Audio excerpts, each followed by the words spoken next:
नमस्कार, आपण पाहत आहात एमके न्यूज नेटवर्क लाईव्ह. आपले हार्दिक स्वागत.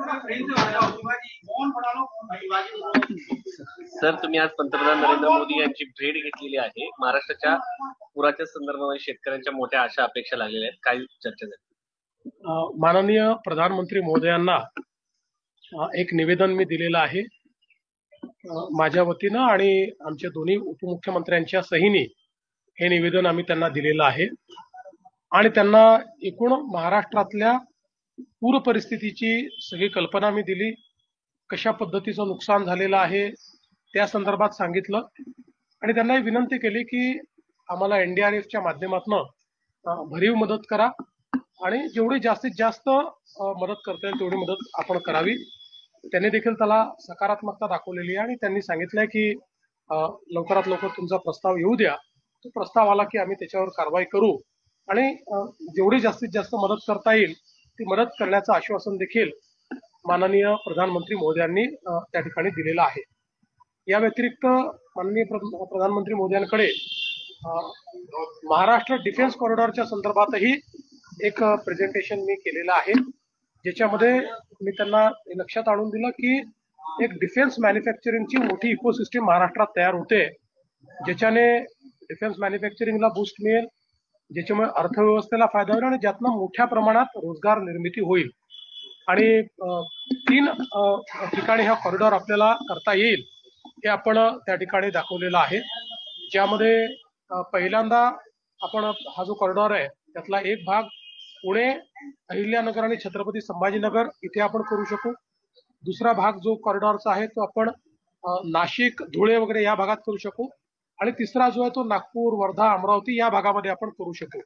तर अशा प्रकारे तिन्ही ठिकाणी तो कसा होऊ शकेल याचा एक रोड मॅप आणि त्या संदर्भातलं एक संपूर्ण त्याचा अभ्यास केलेलं बुकलेट हे मी माननीय प्रधानमंत्री महोदयांना दिलेलं आहे. त्याच्यावरही त्यांनी सकारात्मक अशा प्रकारची भूमिका घेतलेली आहे.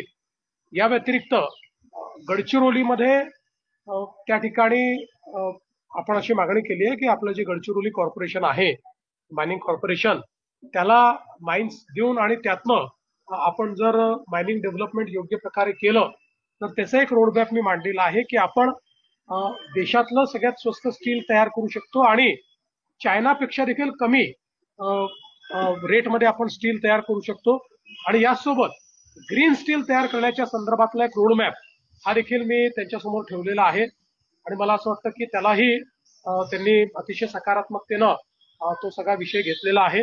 त्यातनं जे काही आपल्याला गडचिरोलीला एक प्रकारे स्टील हब तयार करायचा आहे आणि देशाची स्टीलची गरज ही गडचिरोली भागवू शकतं अशी जी एक व्यवस्था आपल्याला उभी करायची आहे त्याला याच्यामुळे एक मोठा बूस्ट मिळणार आहे. त्यामुळे या व्यतिरिक्त अजून काही लहान मोठे विषय होते की ज्याच्यावर मी त्यांना ब्रीफिंग केलेलं आहे. इज ऑफ डुईंग बिझनेस मध्ये महाराष्ट्र काय करतो आहे याही संदर्भातली सगळी माहिती मी त्यांना त्या ठिकाणी दिली आहे आणि कशा प्रकारे आम्ही आता अधिक सुलभता आणण्याचा प्रयत्न करतो हे देखील मी त्यांच्यासमोर प्रेझेंट केलं. डिफेन्स कॉरिडॉरमध्ये पंतप्रधानांचा महाराष्ट्राचा दौरा आहे का पूर्ण बघणार आहे? प्रधानमंत्री महोदय पुढच्या महिन्याच्या 8 आणि 9 तारखेला महाराष्ट्रामध्ये येणार आहेत. पूर परिस्थितीच्या संदर्भात आता तरी अशा प्रकारचा दौरा नाही. 8 आणि 9 तारखेला पंतप्रधानांचा दौरा कशा संदर्भात असणार आहे? एक फार मोठं इंटरनॅशनल फिनटेक फेस्टिवल होत आहे. या फिनटेक फेस्टिवलमध्ये जगभरातले जे फिनटेक मधले लोक आहेत ते येणार आहेत आणि त्यामध्ये आपल्या देशाचे माननीय प्रधानमंत्री आणि ब्रिटनचे प्रधानमंत्री असे दोघेही येत आहेत. महाराष्ट्र आता हळूहळू फिनटेकची राजधानी बनायला लागलेलं आहे. सर्वात जास्त फिनटेक मधलं इन्व्हेस्टमेंट हे महाराष्ट्रात येत आहे.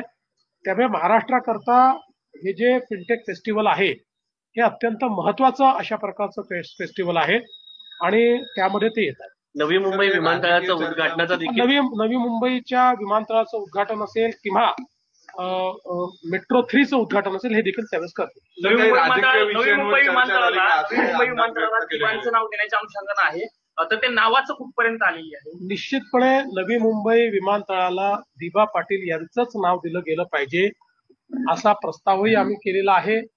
त्या संदर्भात केंद्र सरकारचीही अनुकूलताच आहे. त्या संदर्भातली जी काही प्रोसेस आहे ती केंद्र सरकारमध्ये चाललेली आहे.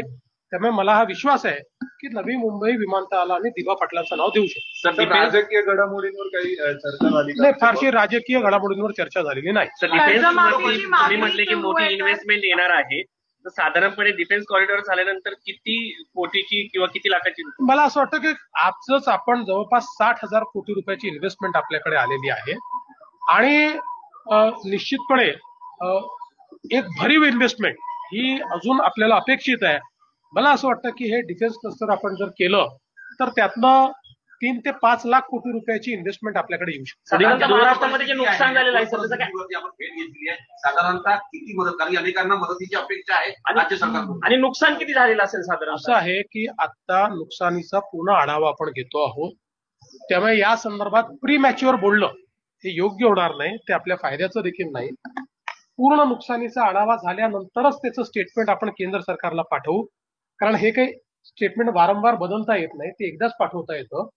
त्याच्यामुळे त्याचा पूर्ण अंदाज आला आणि स्टेटमेंट पाठवलं की ते तुम्हालाही रिलीज केलं पुढील जाईल. 2 दिवसामध्ये देखील पाऊस येण्याची शक्यता व्यक्त केली जाते. नागरिकांना काय आवाहन कराल? त्यांनी ऑलरेडी या ठिकाणी नागरिकांना 2 दिवसापूर्वीच याची कल्पना दिली आहे, शेतकऱ्यांना कल्पना दिली आहे की एक लो प्रेशर बेल्ट तयार होतोय, त्यामुळे पुन्हा 27-28 किंवा त्या दरम्यान मध्य महाराष्ट्रात किंवा महाराष्ट्राच्या काही भागामध्ये अतिवृष्टी होऊ शकते. त्या दृष्टीने सरकार देखील अलर्ट मोडवर आहे आणि नागरिकांनी जी काही सतर्कता त्या दृष्टीने घेता येईल त्यांच्या परीनं ती त्यांनी घेतली पाहिजे. कर्जमाफीची मागणी सुरू आहे सर, तर कधीपर्यंत काय होणार आहे? काय अनाउन्समेंट होणार आहे का हिवाळी अधिवेशनात? या संदर्भात यापूर्वीच आम्ही सांगितलेलं आहे की कर्जमाफीच्या संदर्भात आम्ही आमचं घोषणापत्र आहे त्या घोषणापत्रामध्ये हे आश्वासन दिलेलं आहे. त्यामुळे त्या आश्वासनाची पूर्तता आम्ही निश्चितपणे करणार आहोत. ती आता कधी करायची, कशी करायची या संदर्भातली आमची एक समिती तयार झालेली आहे. ती समिती त्याचा अभ्यास करते, कारण कर्जमाफी काही वारंवार करता येत नाही, त्यामुळे ती करत असताना ती अधिक इफेक्टिव्ह कशी होईल हा आपला प्रयत्न आहे. आता आपल्याला कल्पना आहे की आता खरीपाकरता घेतलेलं कर्ज फेडण्याची वेळ पुढच्या वर्षी येणार आहे. आता शेतकऱ्यांना महत्वाचं काय आहे तर तातडीची त्यांच्या खात्यातली मदत ही अधिक महत्वाची आहे. त्यामुळे ती खात्यातली मदत पहिले करणं ही आमची प्रायोरिटी आहे. सर, ओला दुष्काळ जाहीर करावा, ओला केअर फंडामधून मराठवाड्याला मदत द्यावी. खरं म्हणजे या ठिकाणी पीएम केअर फंडासारखा फंड हा माजी मुख्यमंत्री उद्धवजी ठाकरे यांना तयार करण्याकरता केंद्र सरकारने परवानगी दिली. कोविड करता तो तयार झाला. 600 कोटी रुपये त्या फंडात आले. एक नवा पैसा देखील ते खर्च करू शकले नाहीत आणि आज अवस्था अशी झाली आहे की तो फंड सीएजीच्या नॉर्म्सप्रमाणे कोविड करता तयार झालाय, त्यामुळे इतरत्र खर्च करता येत नाही. त्यामुळे आता त्याच्यात नेमकं काय करायचं या संदर्भात आमच्यासमोर प्रश्न आहे. त्यामुळे 600 कोटी रुपये आपल्या फंडात असताना, लोकांनी ते दिलेले असताना आणि लोक पटापटा मरत असताना एक नवा पैसा जे खर्च करू शकत नाही, त्यांनी कोणाला किती शहाणपण शिकवावं हे देखील ठरवलं पाहिजे.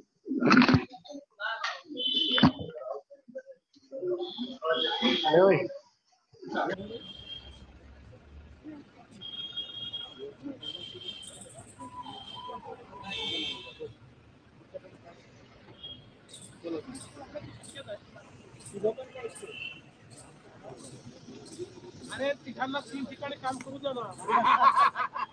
बिहार निवडणूक